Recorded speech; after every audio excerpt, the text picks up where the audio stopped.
this video, we're gonna tell you the whole story behind Marvel's most infamous big game hunter, Sergei Kravenov, aka Kraven the Hunter. The birth of the Hunter. The first most important thing you should know is that Sergei is tough as nails. We're talking about the type of tough guy who's as ruthless as he is dangerous. We can trace the beginning of the man who would be known as Kraven the Hunter in the city of Volgograd. And although we can't pinpoint the specific year of his birth, we do know that he was born sometime in the early 1900s. Sergei was born into royalty too, which would prove to be the stark contrast to his lethal, merciless villain that he would one day become. His father was Nikolai Kravenov and his mom was Anna Markova, and they were both the Grand Duke and Duchess respectively. You'd think that being born into wealth would turn Sergei into a soft aristocrat, but the Kravenov family fortunes took a hard turn when the Russian Revolution erupted in their motherland. To escape the turmoil that the fledgling Soviet Union was causing in Russia, Nikolai liquidated all of their family's assets and moved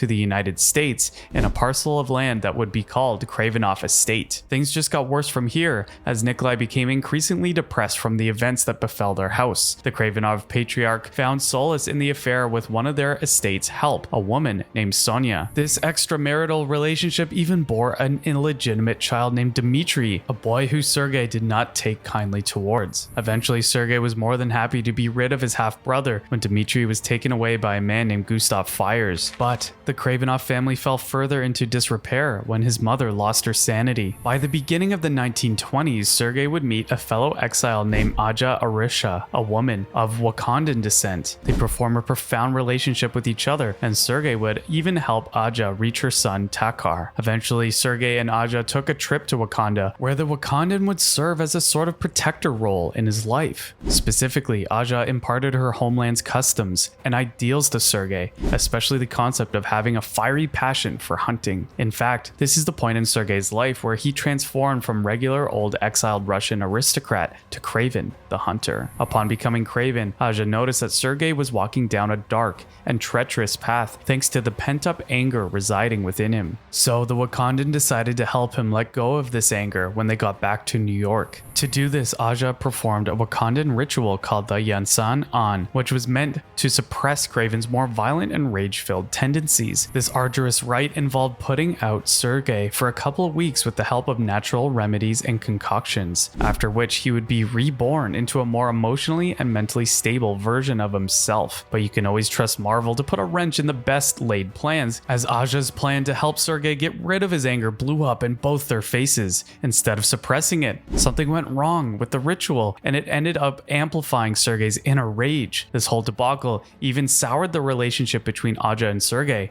In the end, he decided to go back to Africa and take Aja's son with him, renaming Takar as Gregor Kravenov. Kraven would find himself residing and working in Kenya, where he gained a reputation as one of the best hunters around. In fact, he made a name for himself for being the most hardcore big game hunter around, as he was the only one willing to straight up face Africa's beasts with his bare hands. But hey, being a dude in peak physical strength can only get you so far. At this point in time, Kraven has been using a serum that greatly increased his physical aptitude and senses. But perhaps the biggest benefit that this concoction gave him was extended lifespan, which then allowed him to be as spry as a spring chicken well into the late 20th century. Kraven gets drafted. Sometime in the middle of the 20th century, around 1959, Kraven would get his first formal taste of life as a superhuman when Nick Fury approached him. Up until this point, Kraven the Hunter only had one foot inside Earth 616's superheroic door. For one, he was in a relationship with Namora, who happened to be an Atlantean royalty. On the other hand, Kraven had a brief run-in with the mutant Sabretooth prior to meeting Nick Fury. Unknown to Sergei, he was about to be embroiled in an intense action-packed adventure when Fury recruited him and Namora to be part of an initiative simply called the Avengers. This early version of the Avengers was a Wetworks team meant to undertake off-the-books missions for the government. Sabretooth was also part of this crew, which prompted the two to settle their squabble for a bit so they could go through with their missions. By that we mean Nick Fury had tasked the Black Ops Avengers team to stop the Red Skull and his newly established Fourth Reach regime from completing a new version of the same super soldier serum that created Captain America. Kraven himself would be tasked with dealing with Red Skull, but the big game hunter would experience his first taste of disappointment when he surprisingly missed his sniper rifle shot aimed directly at Red Skull. And if that wasn't bad enough, Kraven accidentally shot Sabretooth during this whole debacle, but it all worked out in the end when Nomura came in clutch and managed to subdue Red Skull. After this mission, these so-called Avengers and Nick Fury would lay low for some time. They'd have a brief celebration for their successful mission some months later in New York, but the festivities were interrupted when Kraven and Sabretooth got into it yet again, resuming their animosity for each other to the annoyance of the rest of the team. The ensuing tussle between the two wild men even prompted Nomura to chastise Kraven for being kind of a jerk, especially after he shot Sabretooth in the face. Don't worry though, the feral mutant was alright. It's that healing factor, you know? In any case, their celebration ends and Nomura and Kraven went back to their boathouse. What was otherwise a quiet nightcap was then interrupted when a submarine attacked their home. Kraven successfully fended off the attackers, and not long after that, Nick Fury got the band back together to deal with this mystery assailant. It turns out that the other members of his Black Ops team were attacked too in a similar fashion, which prompted Fury to put a stop to the threat. To do this, Powell McTeague used his mystical abilities to teleport Kraven and his team aboard a ship being commandeered by a couple of fascist supervillains, Brain Drain and Baron Blood. The two dastardly villains would initially escape Kraven and his team's clutches, but after a few speed bumps along the way, the Avengers were able to determine that both Baron Blood and Brain Drain were working for a secret organization called Icon. Kraven and his crew would eventually track down the head of Icon, a man named Joffrey Sydenham, and in a climactic battle, the big game hunter would take out Baron Blood in an epic fashion when he pierces the vampiric fascist heart with his silver blade. Afterwards, Nick Fury and this iteration of the Avengers would be disbanded, with Kraven opting to reunite with his father Nikolai somewhere in Key West and, well, just live out the rest of his life quietly for the rest of his days. Boy, did Kraven speak too soon, because little did he know his biggest prize as far as big game hunting goes was still on the horizon. Kraven hunts the spider. Whatever happened to Kraven in the intervening years after his stint with Nick Fury's Avengers ultimately led the big game hunter to, well, become sort of a thrill seeker. At this point in his life, Sergei has gotten bored with the whole idea of hunting wild animals for sport. Under the advice of one of his companions, Kraven then decided to up the stakes and start hunting superhumans, and right on top of his list was none other than the friendly neighborhood Spider-Man. The idea of besting and turning the wall crawler into one of his very own trophies sparked a new sense of purpose within Kraven. We also find out that Kraven eventually broke things off with Nomura during this era, as we discover that he had been dating the voodoo practitioner Calypso. In fact, it was Calypso who provided Kraven with a fresh batch of potions that granted him more physical enhancements in order to properly hunt down Spidey. Still, his first attempt at grabbing the sought-after trophy was foiled when he got deported from the United States. Of course, a legendary huntsman like Kraven wouldn't quit so easily, so he immediately got back on the proverbial saddle and came up with a plan to win his prize. You see, Kraven knew that Spider-Man had the advantage in a one-on-one battle, even with his performance-enhancing elixirs, so Sergei decided to team up with a few of the web-slinger's greatest foes in order to finally take him down. Kinda seems like cheating, doesn't it? Namely, Kraven joined hands with the likes of Dr. Octopus, Electro, Vulture, Mysterio, and Sandman. This resulted in the founding of the original iteration of the classic supervillain team, known as the Sinister Six. Still, disappointment washed over him and his co-conspirators when even their combined might proved to be insufficient in defeating the Wallcrawler. Quitting is not in Sergei's blood though, as he joined another collective of super criminals in the name of hunting down Spider-Man. This time, Sergei teamed up with Rhino, Lizard, and Rhaenyra Drago for another round of Old Webhead. But just like before, Peter Parker emerged as the victor. Kraven would go to try a different route next. Realizing that his reflexes aren't up to par with Spidey's, he kidnapped a man named Dr. David Malrux,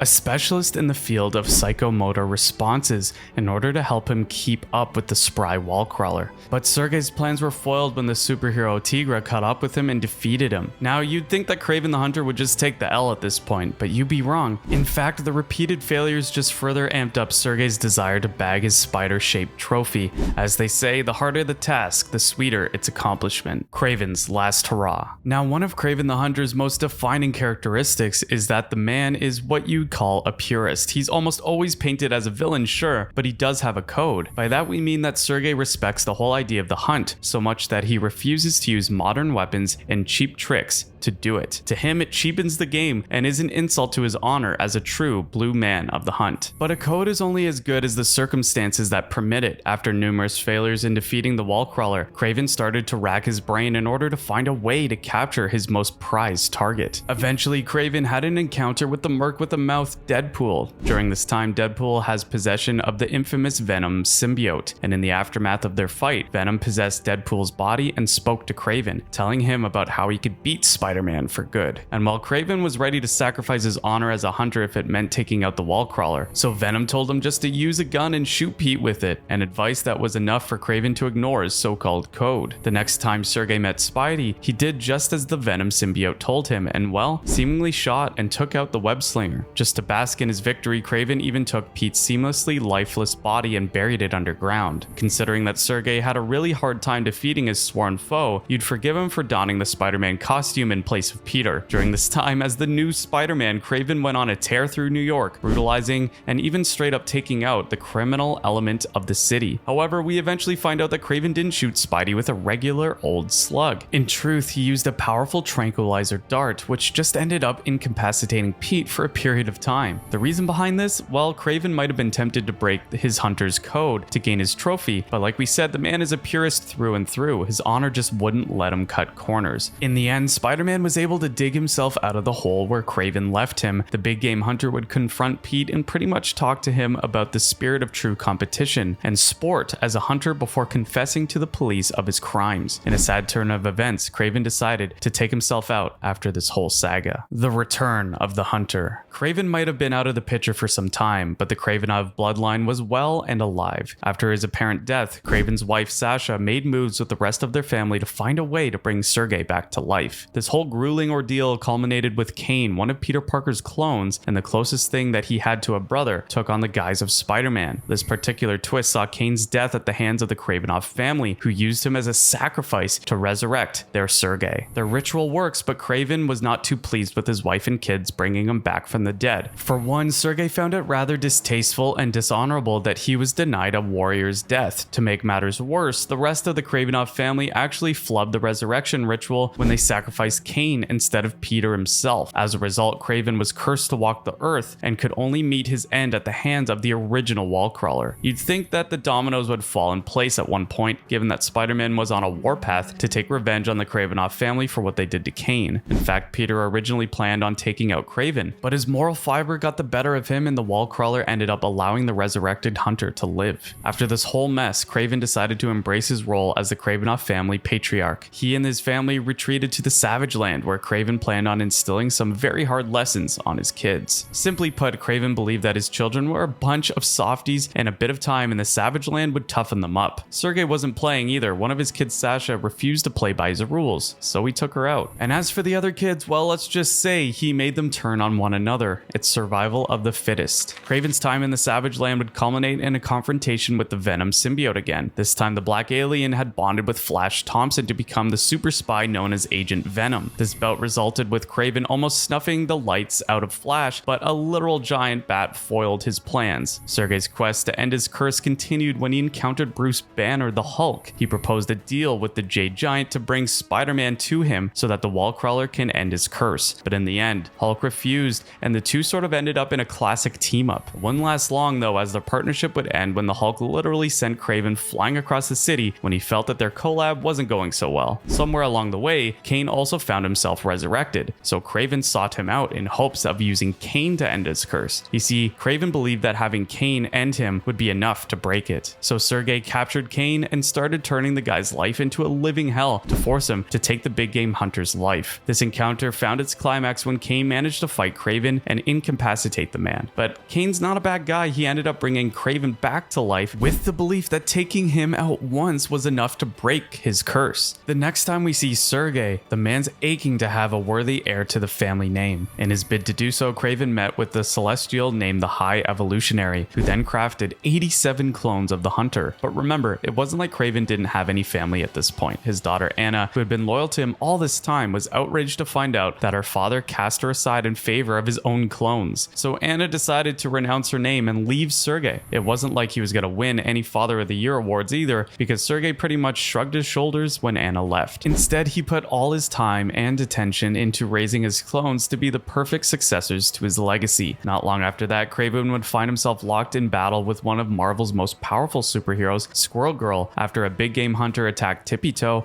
one of her pet squirrels. Squirrel Girl helped Kraven get over his hangups about Spider-Man. Specifically, she suggested to Kraven that it would immensely help him to forget about the wall crawler if he focused his energy hunting other big game, namely Atlantean monsters. Little did Sergei know that this was a whole new beginning of a heroic chapter in his life. After his first run-in with Squirrel Girl and receiving that fateful advice, Kraven decided to pool funds by working as a freelance hunter. He started working for a woman named Shannon Sugarbaker, who ultimately turned out to be one piece of work. Kraven ended his professional relationship with Shannon when she tried to force him to take out Squirrel Girl. He refused and instead teamed up with the superhero to take out Shannon. From there, Kraven had a change of heart. He decided to quit being a hardcore big game hunter and instead use his skills and expertise as a so-called hunter of hunters. Basically, Kraven became an anti-hero at this point. This whole stint as a relatively good guy wouldn't last long, however. Soon after that, S.H.I.E.L.D. accosted Kraven. They then used an entity named Kobik, who happened to be a living cosmic cube, to brainwash the hunter into becoming an upstanding citizen. After that, Kraven found himself working as a zookeeper, only getting his memories back thanks to the supervillain Baron Zemo. Outraged by what Kobik did to him, Kraven planned on destroying the sentient cosmic cube, but he was ultimately stopped by Earth's mightiest heroes. Kraven would then be part of an army of evil, a villainous group headed by Baron Zemo, but it wasn't like he was completely over Spider-Man at this point. In fact, Kraven even tried to uncover the Wallcrawler's true identity during the Dark Force event. Fortunately, Spider-Woman came to the rescue and thwarted Kraven's dastardly plan, foiling his plans and besting the web slinger for the umpteenth time. But Kraven decided to put on his good guy suit yet again when he teamed up with his old acquaintance Squirrel Girl to defeat T-Rex infused with an evil AI Ultron. This whole fun romp ended with Squirrel Girl rescuing Kraven and the big game hunter using dinosaurs to defeat the evil robot with a virus-filled thumb drive. There's a lot to unpack there, but I guess that's how you do a unique superhero story. Sergei would then come back to New York, where this time he spent his time dealing with a so-called race of dinosaur people living in the Big Apple sewers. However, this would also attract the attention of Venom, who had proclaimed himself as the dinosaur people's protector. Kraven and Venom would end up throwing down, with the black symbiote ultimately getting the best of Kraven and leaving Sergei under the custody of NYC's SWAT team. Kraven would then be sent away for a while, but after getting out of the clink, he'd make his way to the jungles of the Amazon to serve as a sort of lethal park ranger who tasked himself with protecting the local wildlife against poachers. Again, Kraven would come across the only superhero in the Marvel universe who truly believed he wasn't such a bad guy, Squirrel Girl. And just to show how much she trusted that there's a bit of goodness tucked away in his heart, Squirrel Girl decided to hang out with the man outside of her superhero identity. Kraven and Squirrel Girl then decided to spend an afternoon doing an escape room, but this turned out to be one weird day when it was revealed that the attraction was owned and operated by the extra-dimensional being known as Mojo 2. The big game hunter and the young superhero would defeat Mojo, but a whole misunderstanding with New York police force ultimately saw the two getting arrested. At some point, Squirrel Girl's faith in Kraven started to falter when she discovered just how evil he had been back when he was living his life as a bona fide supervillain. However, Kraven managed to sway Squirrel Girl when he convinced her that he was doing his best to become a better man. Still, the odds seemed to be stacked up against Sergei, and he and Squirrel Girl were put on trial after their arrest. She got off free, but the ex-big game hunter was found guilty. Kraven then started to spiral into sadness, which led him to escape the authorities. Shortly after that, Spider-Man caught up with him with the intention of handing him over to the police, but Squirrel Girl managed to convince Spider-Man to give Kraven a chance at becoming a good guy. She then asked Kraven if he'd like to become a crime fighter and form a team with her, to which he replied that he was more focused on turning his life around first. So Kraven elected to leave, but not without promising Squirrel Girl that he'd keep doing his best to try and become a good person. And you know what, guys? Kraven did hold up his end of the deal, as the former Spider-Man villain started taking down criminals in the city. He even came up with a vigilante name for himself, the Unhuntable. Sergey. Mo hunting, mo problems. Now remember all those clones that the High Evolutionary made for Kraven? Yeah, he sent them out into the world to train as hunters and eventually called them back. However, of the 87 clones, only one returned. We find out that the last remaining clone was responsible for taking out his genetic brothers as a way to prove that he was the only one worthy of a successor to Kraven.